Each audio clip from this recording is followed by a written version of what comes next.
Good morning to you all. स्वागत है दोस्तों आपका मेरे यूट्यूब चैनल में, that is biology at finger tips by Saurabh Yadav. तो दोस्तों हम जो क्लास 9th का 3 लेक्चर जो बेसिक लेक्चर्स लगभग कर चुके थे। जब पिछले अगर क्लास की बात करें तो बहुत सारे क्रॉप सीजन पढ़े, रबी सीजन, खरीफ सीजन, जेट सीजन।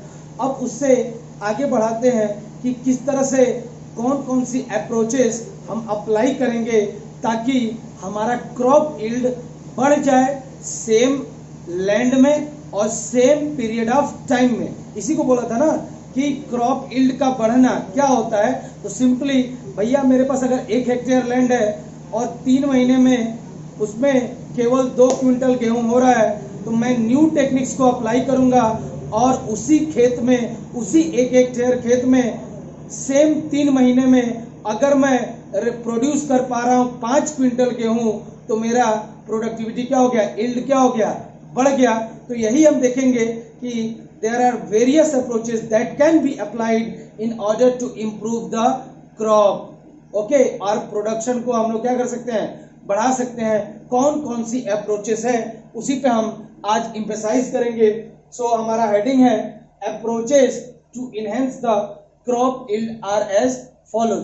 पहले हम ब्रॉड हेडिंग पढ़ लेते हैं, फिर उसके बाद एक एक जो भी इंपॉर्टेंट है उसको इलोबरेट करके हम समझने की कोशिश करेंगे। तो देखिए, जो क्रॉप यील्ड को बढ़ाने के लिए अप्रोचेस होती हैं, पहला है क्रॉप वेराइटी इंप्रूवमेंट।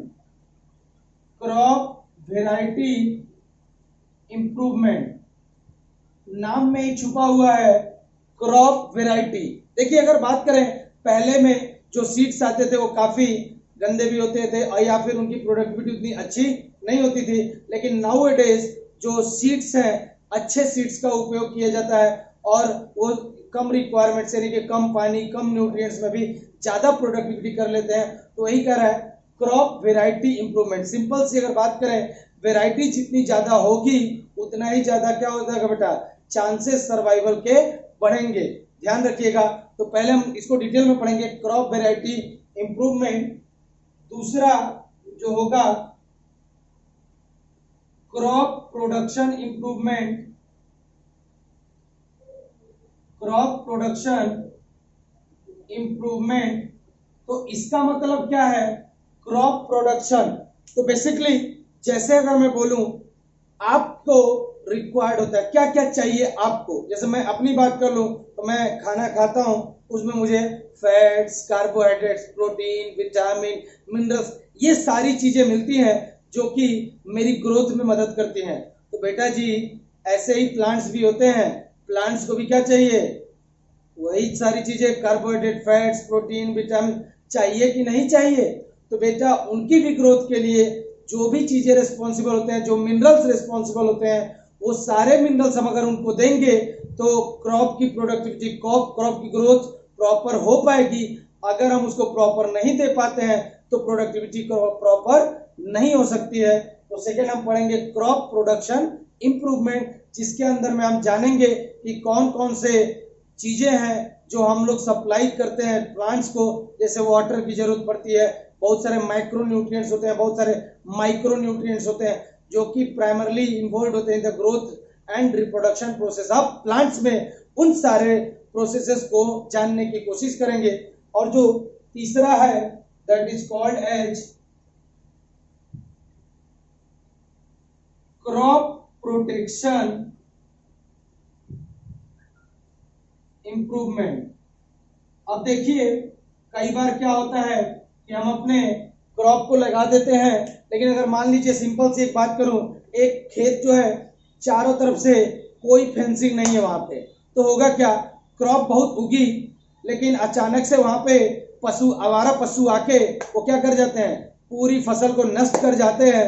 तो ये हमारा इम्पेसाइज होता है, या हम इम्पेसाइज ज्यादा से ज्यादा ध्यान देते हैं, अपना पॉइंट ऑफ व्यू उस पर लगाते हैं। तो जनरली देखा होगा गांव में लोग फेंसिंग कर देते हैं बांस से या किसी और चीज से, किस लिए, ताकि जो हमारा क्रॉप हुआ है उसको मैं क्या कर सकूं, प्रोटेक्ट कर सकूं फेंसिंग के द्वारा या किसी और टेक्निक्स के द्वारा। तो ये सारी चीजें भी हम पढ़ेंगे। सो 3 चीजें हम लोगों को जाननी है, क्रॉप वेराइटी इंप्रूवमेंट यानी किस तरह से हम वेराइटी को इंप्रूव कर सके, क्रॉप प्रोडक्शन इंप्रूवमेंट क्या क्या चीजें दें प्लांट्स को ताकि उसकी प्रोडक्टिविटी अचानक से बढ़ जाए, और क्रॉप को किस तरह से हम प्रोटेक्ट करें, जैसे आवारा पशु से, या किस तरह से जनरली अगर बात करें तो भैया बहुत सारे आजकल देखा होगा लोकोस्ट का अटैक चल रहा है पूरे इंडिया में, सुना टिड्डा टिड्डा अटैक चल रहा है।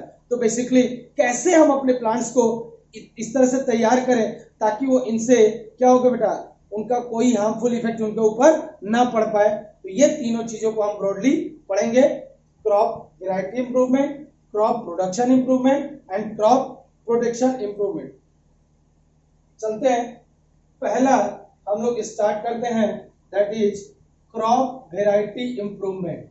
नोट डाउन करेंगे, पहला हम डिटेल में लेंगे, ए जो हमने पढ़ा क्रॉप वेराइटी इंप्रूवमेंट तो डिटेल में करेंगे। What is this crop variety improvement? तो इसमें हम लोग देखेंगे कि किस तरह से हम वेराइटी ऑफ क्रॉप्स को इंप्रूव कर सकते हैं।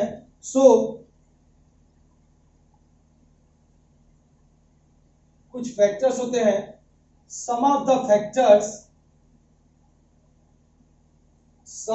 The factors by which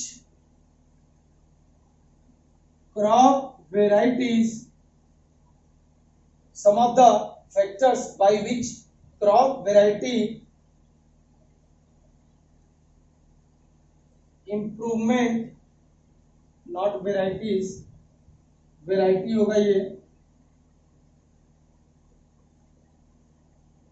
crop variety improvement can be done are as follows। तो हम देखते हैं कि कौन कौन से फैक्टर्स हैं जिसके द्वारा हम क्रॉप की वैरायटी को इंप्रूव कर सकते हैं। तो सुनिएगा, पहला अगर मैं बोलूं, जब आप मार्केट जाते हो तो क्या खराब सीड खरीद के लाते हो या अच्छे सीड्स, या अगर आप अपने घर में भी प्रिजर्व करते हैं सीड्स को, तो बेसिकली हम उसको अच्छे से प्रिजर्व करते हैं, और जो अच्छे सीड्स होते हैं उनकी ही हम क्या करते हैं, सोइंग करते हैं, या उनको ही हम लोग क्या करते हैं, जर्मिनेट कराते हैं। क्यों? क्योंकि अच्छा सीड होगा तो अच्छा प्रोडक्टिविटी भी होगी। तो पहला अगर बेसिक बोले कि selection of good and healthy seeds, पहला तो यही होगा कि अगर आप सिलेक्ट कर रहे हैं सीड्स को, तो कौन से सीड्स को सिलेक्ट करिए, जो अच्छे हैं और हेल्दी सीड्स हैं, क्योंकि अगर वो हेल्दी होंगे तो जर्मिनेट करके जो उनसे प्लांट आएगा वो भी हेल्दी होगा, और अगर हेल्दी होगा तो डिजीज फ्री होगा, और डिजीज फ्री होगा तो प्रोडक्टिविटी क्या होगी, ज्यादा। तो पहला अप्रोच है वो है selection of good and healthy seeds, यानी जो सीड हमें सो करना है, बोना है, वो कैसे होने चाहिए, गुड, अच्छी क्वालिटी के होने चाहिए, और हेल्दी सीड्स को ही हम सेलेक्ट करेंगे।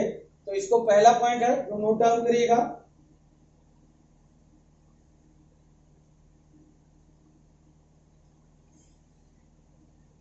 Now the second point which we have to remember, that is hybridization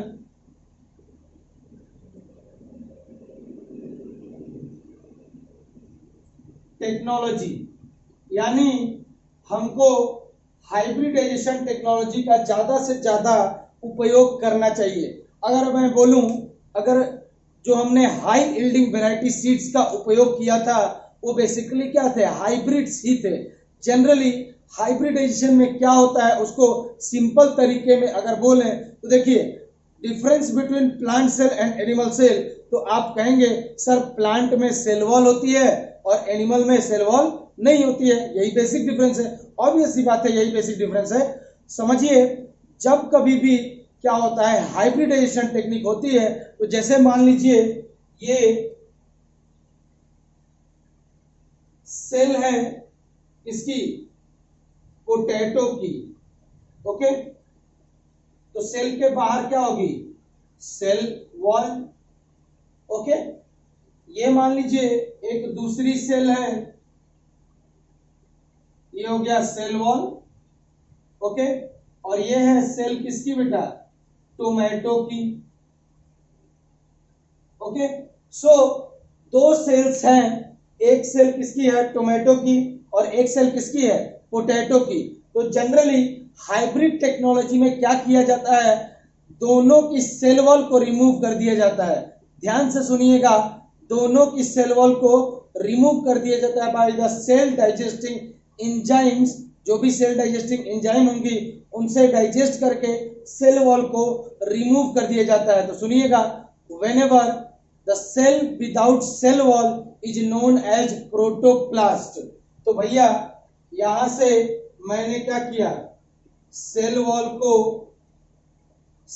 को क्या किया, रिमूव कर दिया। इधर से भी हमने क्या किया, सेल वॉल को क्या कर दिया, रिमूव कर दिया, ओके। तो जैसे ही आप सेल वॉल को रिमूव करते हो, सेल वॉल को रिमूव किया तो उस स्ट्रक्चर को बोलेंगे, नाउ जैसे ही सेल वॉल रिमूव हो गया तो केवल अंदर वाला स्ट्रक्चर बचा, यहाँ पे भी केवल अंदर वाला स्ट्रक्चर बचा।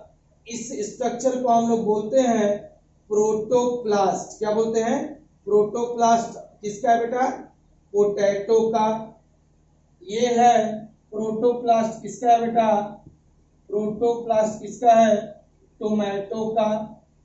तो हमने किया क्या, कुछ नहीं, ध्यान से अगर देखेंगे सेल वॉल था तो सेल वॉल को डाइजेस्ट किया, सेल वॉल क्या हो गई, रिमूव हो गई। तो सेल के अंदर का जो बचा हुआ हिस्सा होता है उसको हम लोग बोलते हैं प्रोटोप्लास्ट। तो आप ऊपर लिख भी सकते हैं, सेल विदाउट सेल वॉल। अगर इसको एक जगह में समझाना हूं तो देखिएगा जरा कैसे होगा। जैसे मान लीजिए ये है पोटैटो सेल और ये क्या है, टोमेटो सेल।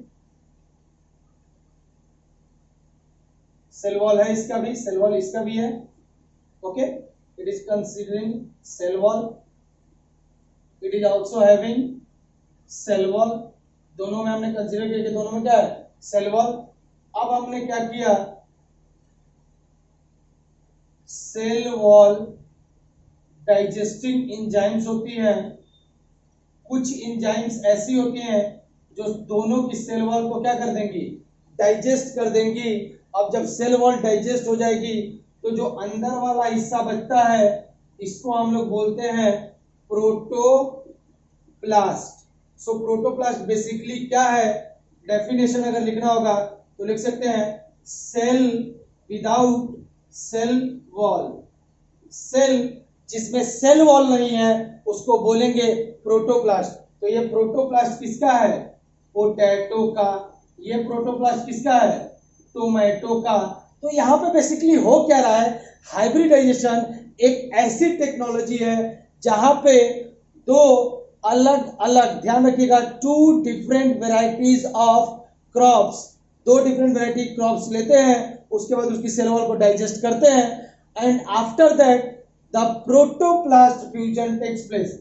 इधर का प्रोटोप्लास्ट, इधर का प्रोटोप्लास्ट, तो भैया एक नया प्रोटोप्लास्ट बना, इसमें कुछ कैरेक्टर होंगे टोमेटो के, कुछ कैरेक्टर होंगे पोटैटो के। सो एक ये अलग वैरायटी प्रोड्यूस हुई, जिस वैरायटी को हम लोग बोलते हैं हाइब्रिड वैरायटी। क्या बोलेंगे, हाइब्रिड वैरायटी। सो जो प्लांट का नाम होगा जिसमें पोटैटो टोमेटो दोनों होंगे, the name of that plant is pomato. So pomato is a hybrid crop. So आप हाइब्रिडेशन से क्या समझे, hybridisation is a simple technique और प्रोसेस जहां पे हम लोग क्रॉस ब्रीडिंग करा रहे हैं two different varieties of crops की, ताकि प्रोड्यूस हो एक नई वैरायटी। ये जो वैरायटी है ये क्या है, दोनों का कॉम्बिनेशन है, पोटैटो का और टोमेटो का, कॉल्ड एज पोमेटो। तो ये पोमेटो कौन सी वैरायटी है, न्यू वैरायटी।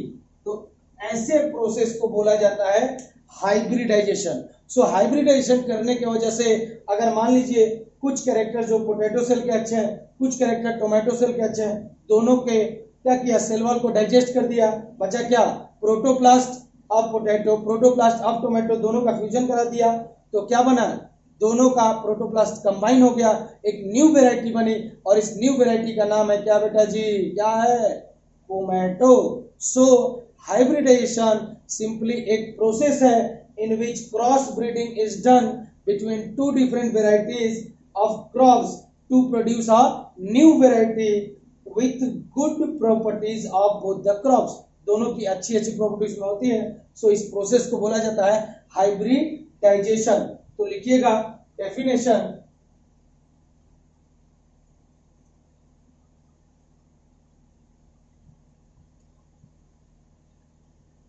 सो दूसरा हमारा क्या था, हाइब्रिडाइजेशन टेक्नोलॉजी में हमने क्या किया। सो डेफिनेशन लिख लेंगे, it is a process, it is a process through which, yeah, it is a process in which cross breeding, why I am saying cross breeding, because here the breeding is done between two different varieties, जब दो different variety के बीच में होती है तो उसको बोलते हैं क्रॉस ब्रीडिंग। अगर सेम वेराइटीज में होती, पोटैटो में होती तो उसको सेल्फ ब्रीडिंग बोलते हैं, लेकिन दो अलग अलग वेराइटीज में हो रही है तो इसको बोलते हैं cross breeding. Cross breeding between two different varieties, between two different varieties of crop to produce a new variety, to produce a new variety with good properties of both crops।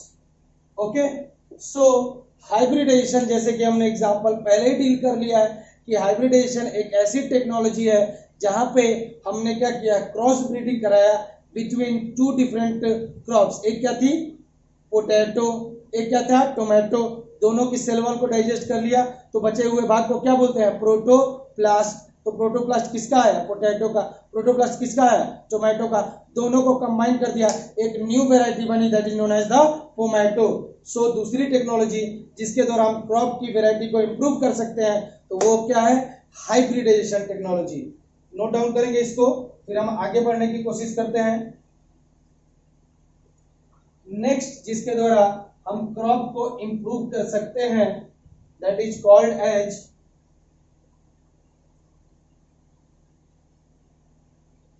C genetic improvement.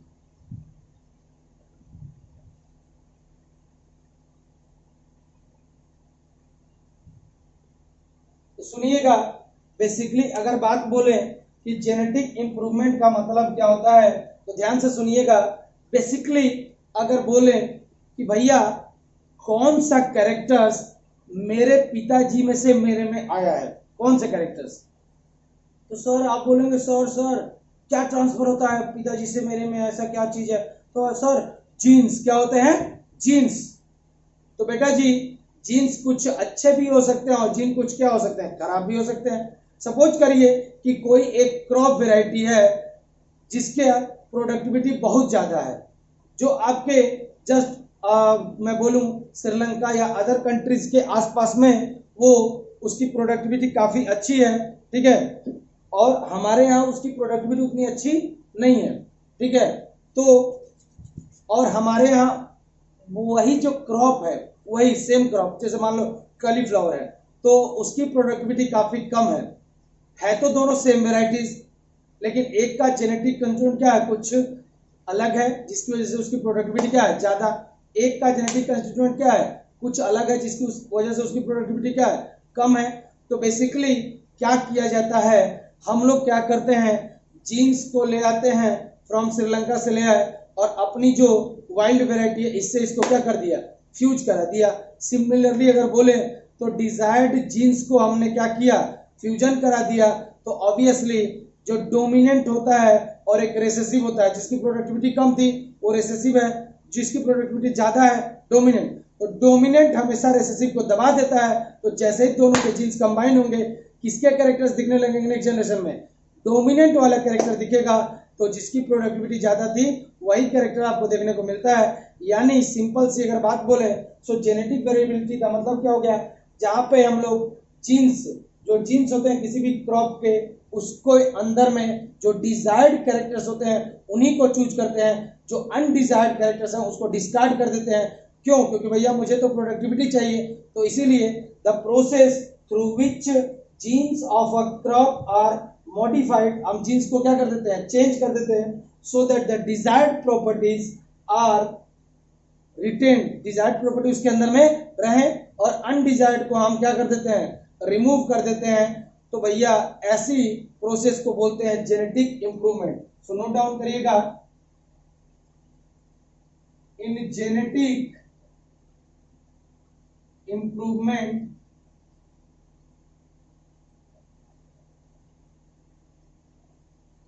genes of a crop are modified। Genes जो होती है किसी भी crop की, उसको हमने क्या किया, मॉडिफाई किया, चेंज किया, so that desired properties are retained. Retained का मतलब क्या हो गया, उसके अंदर में रहेंगी जो आपकी डिजायर्ड प्रॉपर्टी है, एंड अनडिजायर्ड प्रॉपर्टीज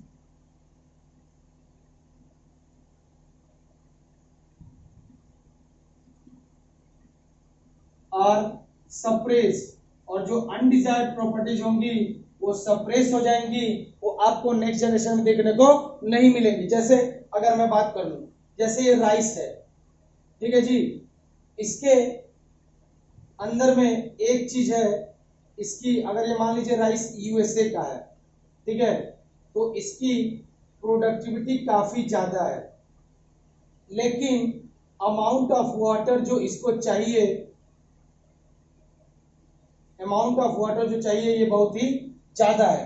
अब एक वेराइटी जो आपके इंडिया में है, जैसे मान लीजिए राइस की वेराइटी है जो इंडिया में है, ओके, तो इसकी प्रोडक्टिविटी काफी कम है, ध्यान से देखिएगा, प्रोडक्टिविटी काफी कम है। लेकिन दूसरा जो होगा, इसको जो अमाउंट ऑफ वाटर चाहिए ये कम चाहिए, ये थोड़े से भी वाटर में हो सकता है, लेकिन इसकी अमाउंट ऑफ वाटर क्या चाहिए, बहुत ही ज्यादा। तो मान लीजिए कभी सूखा पड़ गया, तब तो भैया ये राइस होने से रहा नहीं हो पाएगा। ये राइस प्रोडक्टिविटी भले कम है, लेकिन अमाउंट ऑफ वाटर भी क्या होगी बेटा, कम ही चाहिए। तो हमने क्या किया, यहां से जो डिजायर्ड कैरेक्टर है यूएसए वाले का जो जीन है, तो जो जीन रेस्पॉन्सिबल होगा प्रोडक्टिविटी के लिए, इसके लिए भी कोई जीन रेस्पॉन्सिबल होगा, यहां भी कोई जीन रेस्पॉन्सिबल होगा, इसके लिए भी कोई जीन रेस्पॉन्सिबल होगा, ओके ओके। तो हमने देखा कि अमाउंट ऑफ वाटर ज्यादा, इंडिया में हम वाटर ज्यादा नहीं दे पाते हैं मान लीजिए, तो भैया ये हमारे लिए तो डिस्कार्डेड हो गया। ये इंडिया की वैरायटी प्रोडक्टिविटी काफी कम है, तो हमको प्रोडक्टिविटी तो ज्यादा चाहिए, कम नहीं चाहिए। तो हमने क्या किया, ये वाला जीन जो आपके यूएसए का है और इंडिया का जो अमाउंट ऑफ वाटर जिसको कम चाहिए, इन दोनों जीन को मिला दिया, तो एक नया जेनेटिक कंस्टिट्यूएंट मिला, या एक नई वैरायटी मिली, जिसमें क्या होगा, प्रोडक्टिविटी क्या होगी, ज्यादा, और अमाउंट ऑफ वाटर भी चाहिए, वो क्या चाहिए, काफी कम। तो हमने कुछ नहीं किया, बेसिकली जो डिजायर्ड कैरेक्टर्स थे उनको चूज कर लिया, जो अनडिजायर्ड कैरेक्टर्स थे उनको हटा दिया, इसी को बोलते हैं जेनेटिक इंप्रूवमेंट। ध्यान रखिएगा, हमने कुछ नहीं किया, राइस जो यूएसए में था उसकी प्रोडक्टिविटी ज्यादा थी, अमाउंट ऑफ वाटर ज्यादा था, हम नहीं दे पा रहे थे, डिस्कार्ड किया। राइस जो इंडिया में प्रोडक्टिविटी कम है, अमाउंट ऑफ वाटर लेकिन कम चाहिए, सो हमने क्या किया, प्रोडक्टिविटी ज्यादा चाहिए तो यहाँ से राइस जो जीन था जो प्रोडक्टिविटी ज्यादा कर रहा था उसके जीन को चूज किया, और यहाँ से अमाउंट ऑफ वाटर जो कम कर रहा था उसके लिए जो जीन रेस्पॉन्सिबल उसको चूज किया, दोनों को मिला दिया, एक नई वेराइटी आई, और जो ये नई वेराइटी बन रही है उसकी प्रोडक्टिविटी क्या होगी, हाई, और वाटर क्या चाहिए, कम, कम वाटर में ही ज्यादा प्रोडक्टिविटी आपको मिलेगी। सो इसी को बोला गया जेनेटिक इंप्रूवमेंट। नोट डाउन करेंगे।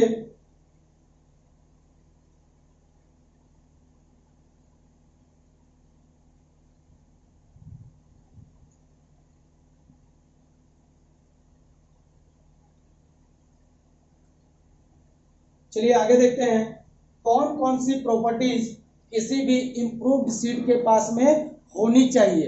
What are the properties that can be present in a healthy seed. कौन कौन सी प्रॉपर्टीज होनी चाहिए इसको देखेंगे हम। So properties to be possessed by improved seeds।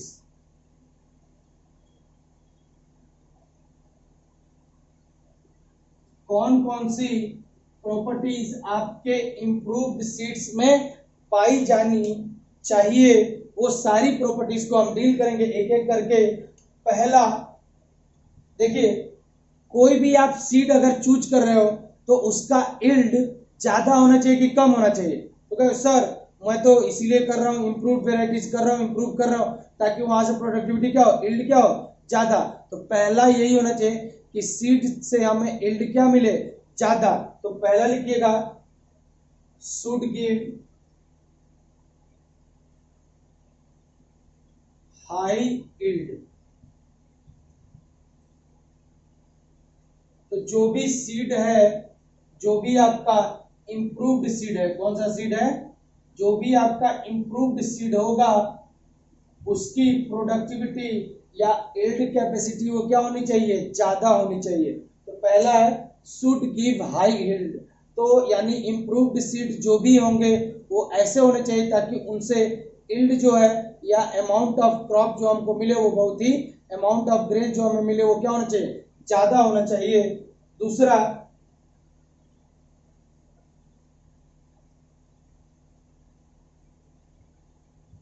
Improved quality, यानी जो भी सीड होगा उसकी क्वालिटी भी क्या होनी चाहिए, इंप्रूव्ड होनी चाहिए। यानी सिंपल सी बात बोले तो भैया जो ग्रेन है, जो सीड है, वो बेसिकली हमें हाई अमाउंट में क्या दे, carbohydrate, fats, protein, vitamin, minerals, ये सारी चीजें उसके अंदर में मौजूद होनी चाहिए। इसीलिए बोला इम्प्रूव क्वालिटी। सो इम्प्रूव क्वालिटी का मतलब क्या होगा कि सीड के अंदर में ये सारी चीजें मौजूद होनी चाहिए। So should give nutrients, should give more nutrients, ज्यादा न्यूट्रिएंट्स हमको मिलना चाहिए। लाइक क्या क्या, वहां से हमको कार्बोहाइड्रेट मिले, वहां से हमको प्रोटीन अच्छे से मिले, वहां से हमको फैट मिले, मिनरल्स मिले, विटामिन्स मिले, एटसेट्रा।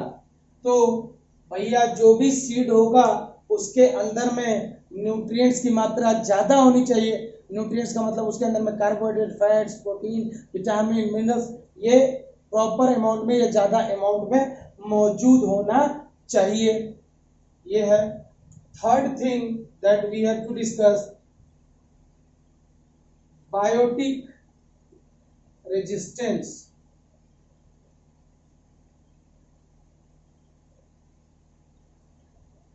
अब सुनिए, जैसे मैं बोलूं, देखा होगा जनरली प्लांट्स की अगर बात करेंगे तो प्लांट्स के ऊपर में बहुत सारे पेस्ट लग जाते हैं और ये पेस्ट क्या कर देते हैं, पूरी तरह से क्रॉप को डैमेज कर देते हैं। अब अगर मान लीजिए क्रॉप क्या हो, इंप्रूव्ड सीड से हो, या जो जो सीड हमने यूज किया है वो इंप्रूव्ड सीड है जिसके अंदर में रेजिस्टेंट है टू द इंसेक्ट, अगर मान लीजिए कोई पेस्ट है उसके ऊपर लगता है तो उसके वजह से ज्यादा कोई फर्क उसके ऊपर नहीं पड़ रहा, वो सीड के ऊपर कोई फर्क नहीं पड़ रहा है, तो इसकी वजह से उसको डैमेज कम होगा, तो प्रोडक्टिविटी क्या होगी, ज्यादा। यानी जो भी इम्प्रूव्ड सीड होना चाहिए वो रेजिस्टेंट होना चाहिए, किसके लिए, फॉर द इंसेक्ट्स के लिए, पेस्ट के लिए, एटसेट्रा के लिए। अगर वो इनके लिए रेजिस्टेंट होगा तो रेजिस्टेंट होगा यानी ये लोग उसके ऊपर लगेंगे लेकिन ज्यादा डैमेज नहीं कर पाएंगे। क्यों, क्योंकि वो सीड क्या है, रेजिस्टेंट है to that of the insect या to that of the pest. तो भैया ज्यादा डैमेज नहीं होगा क्रॉप को, तो क्रॉप डैमेज नहीं होगी तो प्रोडक्टिविटी क्या होगी, ज्यादा ही होगी। ध्यान रखिएगा, एक एग्जांपल कभी आपने सुना होगा BT cotton, bacillus thuringiensis cotton, ये एक ऐसा प्रकार का कॉटन है जो कॉटन वुलवर्म से प्रोटेक्ट करता है।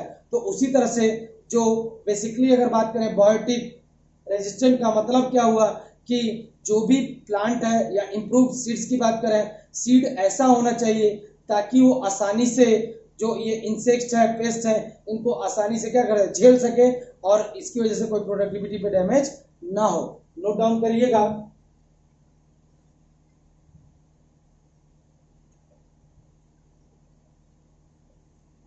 Resistance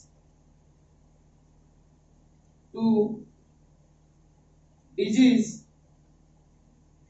due to living microorganism like insects, pest, etc. यानी बायोटिक का मतलब क्या हो गया, लिविंग रेजिस्टेंस, यानी जो भी इम्प्रूव्ड सीड होगा वो रेजिस्टेंस प्रोवाइड करेगा किसके खिलाफ, इंसेक्ट्स के खिलाफ, पेस्ट के खिलाफ, ताकि वो आसानी से डैमेज ना कर पाए सीड्स को। और वो जब सीड्स को डैमेज नहीं कर पाएंगे तो ऑटोमेटिकली सीड से निकलेगा सीडलिंग, प्लांटलेट, वहां से प्रोड्यूस होगा प्लांट और प्रोडक्टिविटी इंक्रीज ही रहेगी। सेकेंड हो गया, थर्ड हो गया, fourth that is abiotic resistance.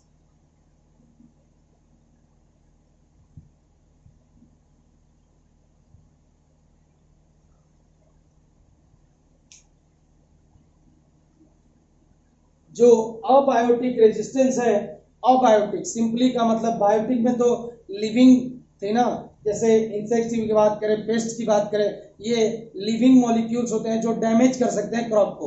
लेकिन अबायोटिक रेजिस्टेंस का मतलब होता है, सुनिएगा ध्यान से, अबायोटिक फैक्टर्स जो अफेक्ट करते हैं प्लांट्स को। जैसे मैं बात करूं, अचानक से सूखा पड़ जाए, प्लांट्स को वाटर ही ना मिले, तो प्लांट्स की ग्रोथ पॉसिबल है क्या, नहीं पॉसिबल है। या अचानक से ठंडी बहुत ज्यादा पड़ जाए तो भी उसकी क्रॉप्स का क्या बेटा, प्रोडक्शन नहीं हो सकता है। अचानक से हीट ज्यादा हो जाए, कोल्ड ज्यादा हो जाए, या अगर मैं बोलूं, कभी कभार देखा होगा किसी खेत में ज्यादा सीड आपने बोया लेकिन ज्यादा पानी लग गया, दैट इज वाटर लॉगिंग हो गई, तो भी सीड्स जर्मिनेट नहीं हो पाते हैं। यानी हमें हो या ना हो, जो भी सीड्स अगर हैं, अगर मान लीजिए सीड है वो, उसको मैंने सलाइन वाटर में उगाने की कोशिश की, यानी जो हमारे एरिया में इलाका है वहां पे जो वाटर आता है उसमें बेसिकली सॉल्ट होता है, और अगर मेरे पास जो सीड है उस सॉल्ट में मैंने बोया तो सॉल्ट में नहीं ग्रो कर पा रहा है, इसका मतलब वो रेजिस्टेंट नहीं है सॉल्ट का। इसीलिए जो भी हम लोग सीड्स को चूज करते हैं वो सीड्स क्या होना चाहिए, रेजिस्टेंट होना चाहिए टू द सलाइन वाटर, यानी वो आसानी से सलाइन वाटर में भी क्या कर सके, जर्मिनेट कर सके। या अगर ड्रॉट पड़ गया, सूखा पड़ गया, तो कम अमाउंट में वाटर है उसमें भी उसकी ग्रोथ पॉसिबल हो। या फिर अगर बात करें दूसरी, वाटर लॉगिंग हो गए, जल भर गया पूरी तरह से, वाटर लॉगिंग हो गई, तो भी वो क्या कर सके, उसमें जर्मिनेट करे। क्यों, अगर वो रेजिस्टेंट होगा इसी के खिलाफ, सलाइन वाटर के खिलाफ, हीट के खिलाफ, कोल्ड के खिलाफ, या आपके ड्रॉट के खिलाफ, वाटर लॉगिंग के खिलाफ, तो ही आसानी से ग्रो कर पाएगा। अगर वो इनके लिए रेजिस्टेंट या रेजिस्टेंस नहीं है, उसके अंदर में, सीड्स के अंदर में रेजिस्टेंस नहीं है, रेजिस्टेंस यानी रोकने की क्षमता, सीधी सी बात है, अगर सीड इन सारी चीजों को आसानी से झेल पाता है तो आसानी से क्या होगा, ग्रोथ उसकी पॉसिबल है। अगर वो नहीं झेल पाएगा तो उसकी ग्रोथ पॉसिबल नहीं है। सो अबायोटिक फैक्टर्स आर या अबॉर्टिक रेजिस्टेंस क्या क्या हो सकते हैं। सो लिखेंगे resistance to problems due to non living. ये सारे के सारे क्या है, वेदर की बात कर लो, वाटर की बात कर लो, ड्रट की बात कर लो, ये सब के सब क्या है, नॉन लिविंग ही है। सलाइन वाटर की बात कर लो, सब के सब क्या है, नॉन लिविंग। ऊपर वाला क्या था, लिविंग था, इसीलिए उसको बायोटिक रेजिस्टेंस बोला। तो कोई भी क्रॉप है अगर वो इंसेक्ट से, पेस्ट से बच जाएगी तो उसकी प्रोडक्टिविटी अल्टीमेटली इंक्रीज होगी। उसी तरह से अगर कोई भी प्लांट है जो ड्रट पड़ गया, सूखा पड़ गया, तो कम वाटर में भी वो ग्रो कर सकता है, तो उसको क्या बोलेंगे, ड्रट रेजिस्टेंस। कहीं फ्लड आ गई, वो वहां से मूव नहीं हुआ, ज्यादा पानी है तो भी वहां पे वो क्या कर रहा है, स्ट्रेट खड़ा है और जनरली ग्रो कर रहा है, यानी फ्लड रेजिस्टेंस हो गया, सलाइन वाटर रेजिस्टेंस हो गया। तो इनमें तो लाइफ है नहीं, तो उसको बोलेंगे non living. Resistance to problem due to non living things like drought, यानी जिसके अंदर में रेजिस्टेंस हो, किसके लिए, ड्रट के लिए, हीट के लिए, कोल्ड के लिए, फ्रोस्ट के लिए। फ्रोस्ट का मतलब क्या होगा, जब सॉलिड सरफेस या एक जनरली आपने देखा होगा प्लांट्स की बात करें जम्मू कश्मीर में, तो एक थीन लेयर जो हो जाती है, जम जाती है पूरे प्लांट्स के ऊपर में। जनरली जब वहां बर्फ पड़ती है तो एक थीन लेयर जम जाती है प्लांट्स के ऊपर में, उसी को बोलते हैं फ्रोस्ट। सो फ्रोस्ट का मतलब क्या होगा, thin layer of ice on solid surface. Okay, so जो भी प्लांट्स होगा अगर वो रेजिस्टेंट है, किसके लिए, ड्रट के लिए, हीट के लिए, कोल्ड के लिए, फ्रोस्ट के लिए और वाटर लॉगिंग के लिए। वाटर लॉगिंग का मतलब ज्यादा जल भर गया, जल भराव, एंड सैलिनिटी के लिए। सैलिनिटी का मतलब क्या हो गया, एक्सेस सॉल्ट है कहीं पे। तो जो प्लांट्स इन सारे ड्रट को, हीट को, कोल्ड को, फ्रोस्ट को, वाटर लॉगिंग को, सैलिनिटी को, इनको आसानी से झेल जाएगा, वही प्लांट क्या कहलाते हैं, that is known as the resistant to that of the abiotic stresses. यानी यहाँ पे जो भी प्लांट्स होंगे, जो भी सीड्स होंगे, हम सीड्स की बात कर रहे हैं, तो जो सीड होगा वो अबॉर्टिक स्ट्रेसेस को आसानी से झेल सकेगा, आसानी से इनके इन कंडीशन में भी अगर ग्रो कर पाता है। So it is known as abiotic resistance. Biotic resistance, improve quality, should have high yield, seed improve होने चाहिए जो कि ज्यादा आपको क्या दें, हाई यील्ड दें। चारों पॉइंट्स बड़े ही इंपॉर्टेंट है, इनको नोट डाउन करिएगा।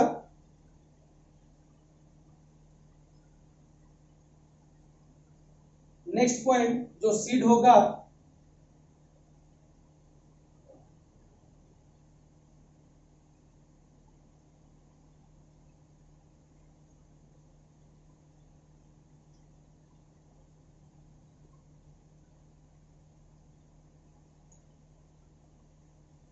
fifth point that is called as less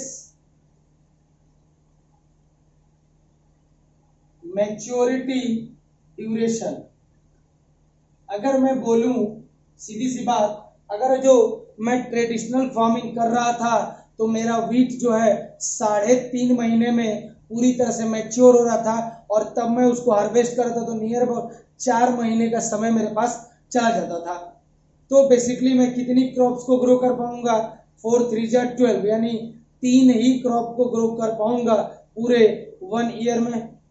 लेकिन अगर मान लीजिए मैंने जेनेटिक इंजीनियरिंग करके क्या कर दिया, जो इसकी लाइफ ड्यूरेशन है उसको शॉर्ट कर दिया, यानी अब जो सीड्स हैं पूरी तरह से मैच्योर हो जाएंगे 3 महीने पे ही।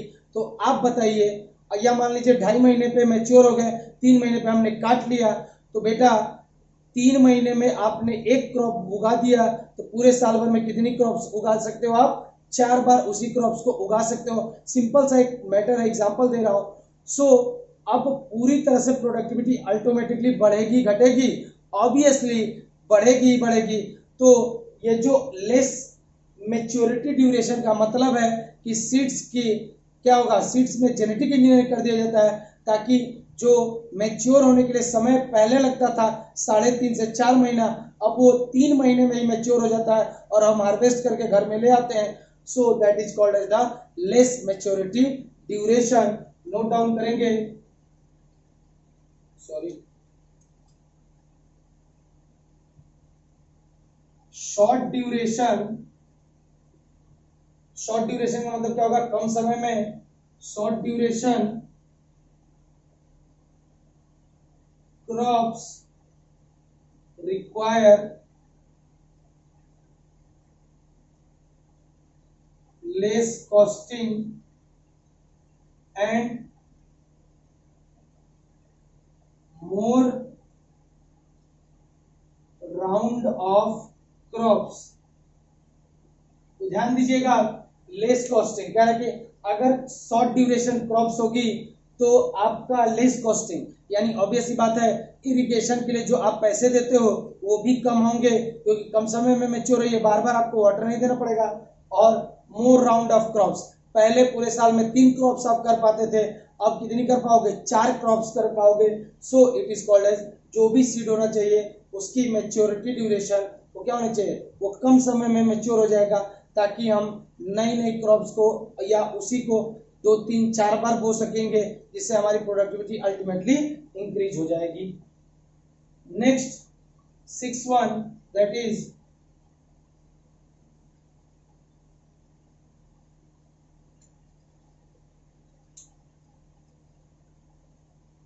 Wider adaptability. इसका मतलब क्या है, सिंपल सा एक एग्जांपल के थ्रू समझाऊंगा। जैसे मान लीजिए ये एक कोई राइस की वैरायटी है, राइस की वैरायटी ए वैरायटी है, और ये है राइस वैरायटी, ये बी वैरायटी है। ध्यान दीजिएगा, सुनिएगा, जो राइस ए की वैरायटी है वो कितने डिग्री सेल्सियस से कितने डिग्री सेल्सियस में अच्छे से ग्रो कर पाएगी, तो ये ग्रो कर सकती है 25 डिग्री से 35 डिग्री सेल्सियस। अगर टेम्परेचर इसको मिलेगा तो ही ये अच्छे से ग्रो कर पाएगी। जो ये राइस बी वैरायटी है ये 25 डिग्री सेल्सियस से लेके 75 डिग्री सेल्सियस तक का टेम्परेचर दे दीजिए तो भी ये आसानी से ग्रो कर पाएगा। तो अगर आप एग्जांपल देखोगे तो वाइड रेंज किसमें है, इसमें कितने का गैप है, 25 से 35, 10 डिग्री सेल्सियस फ्लक्चुएट कर सकता है। ये कितना, 25 से 75, नियर अबाउट 50 डिग्री सेल्सियस का यहाँ पे फ्लक्चुएशन देखने को मिल सकता है। यानी वाइडर एडेप्टेबिलिटी, यानी जो क्रॉप्स अलग अलग, जैसे अगर मान लीजिए मौसम हो गया राइस ए के लिए 40 डिग्री दे दिया तो ये ग्रो कर पाएगा क्या, नहीं, क्योंकि इसकी रेंज क्या है 25 से 35। लेकिन अगर मैंने 45-50 भी दे दिया तो राइस की जो बी वाली वेराइटी है ये आसानी से ग्रो कर सकती है। यानी सिंपल सी बात करूं, जितनी ज्यादा वाइड रेंज होगी अडॉप्ट करने की उतनी ही ज्यादा क्या होगी, प्रोडक्टिविटी देखने को मिल सकती है। सो crops which can grow in different condition will help in setting high production. तो यहाँ पे बेटा 25 से 75, 50 डिग्री का भी डिफरेंस हो सकता है तो भी आसानी से ये चीजें ग्रो कर पाएंगी। लेकिन यहाँ पे 25 से 35 से अगर थोड़ा सा भी ज्यादा हो गया तो ये ग्रो नहीं कर पाएगी। इसका मतलब इसकी वाइडर एडेप्टेबिलिटी नहीं है, इसकी वाइडर एडेप्टेबिलिटी है, ये ज्यादा टेम्परेचर में भी सरवाइव कर पा रहा है। सो ऐसे कोई बोलते हैं वाइडर एडेप्टेबिलिटी। सो नोट डाउन करेंगे, जो ज्यादा एडॉप्ट कर पाएगा यानी जो ज्यादा आसानी से अडॉप्ट करेगा वो आसानी से प्रोडक्टिविटी भी देगा। नोट डाउन करिएगा, crops which can grow in different conditions will help in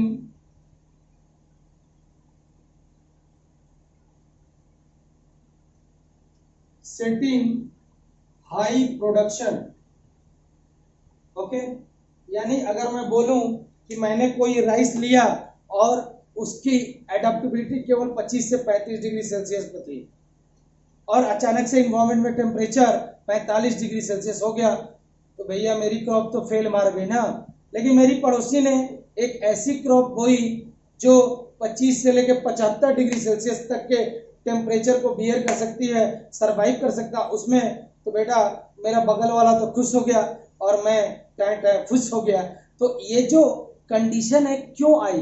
क्यों? क्योंकि मैंने वो सीड चूज किया जो अलग अलग कंडीशन में अडॉप्ट नहीं कर पाता है। मेरे पड़ोसी ने वो सीड को चूज किया जो अलग अलग कंडीशन में भी सरवाइव कर पाता है। सो जो भी सीड होनी चाहिए उनकी एडेप्टेबिलिटी क्या होनी चाहिए? वाइडर होनी चाहिए। नोट डाउन करेंगे। Last that is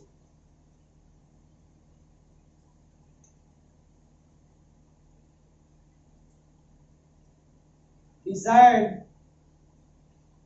agronomic traits।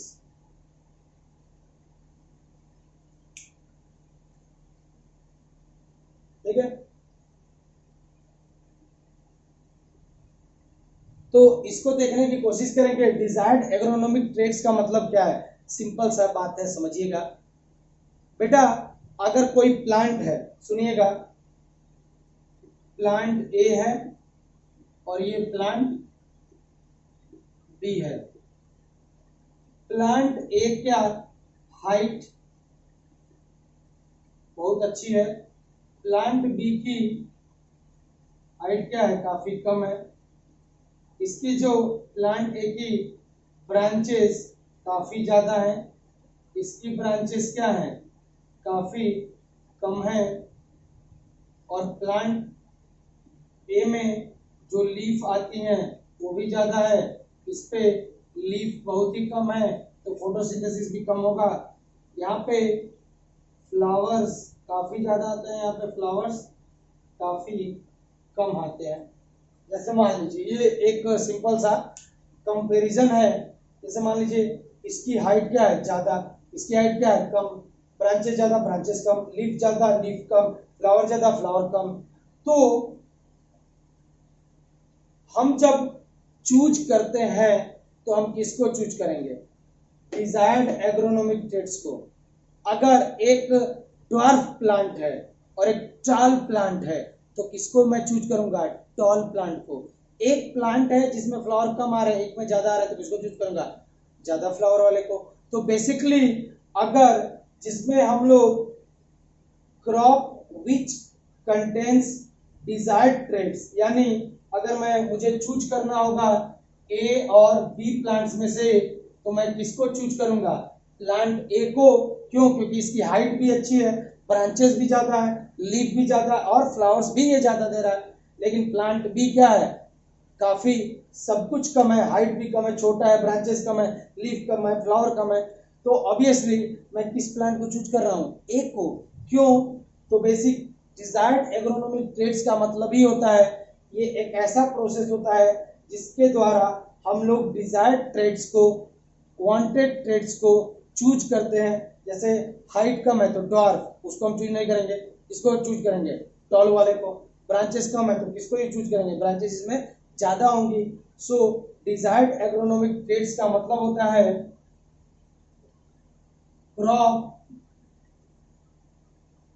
crops which contain desired traits। example height, example branches, example leaf, etc. set high production। ध्यान दीजिएगा।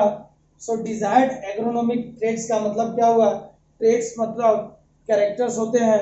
जैसे प्लांट ए का हाइट वाला कैरेक्टर, हाइट क्या है? ज्यादा है। तो अभी बात करते हैं लीफ की। तो लीफ जितनी ज्यादा होगी उतना ज्यादा क्या होगा? फोटोसिंथेसिस, और उतना ही ज्यादा क्या होगा? Productivity. In case of plants की बात कर रहा है। तो वही कह रहा है कि हम अगर बात करेंगे तो उन सारे कैरेक्टर्स या उन सारे प्लांट्स को चूज करते हैं जिनके अंदर में अच्छे कैरेक्टर्स मौजूद होंगे। तो हमने प्लांट ए को चूज किया, तो इसी को हम लोग बोलते हैं डिजायर्ड एग्रोनॉमिक ट्रेट, जिसमें crop which contain desired trait, यानी जिनकी हाइट अच्छी हो, ब्रांचेस अच्छे हो, लीफ अच्छे हो, उन्हीं को चूज करेंगे ताकि वहां से हमको प्रोडक्टिविटी ज्यादा से ज्यादा मिल सके। सो दोस्तों आज के लिए इतना ही। अगर आपको ये लेक्चर अच्छा लगा हो तो काइंडली लाइक करें और सब्सक्राइब करें मेरे चैनल को, और stay tuned with my channel, ताकि आपको नेक्स्ट वीडियोस को मैं अच्छे से और इम्प्रूव करके बढ़ाता रहूं। और जो भी कमेंट्स है आप कमेंट सेक्शन में डाल सकते हैं। Thank you all.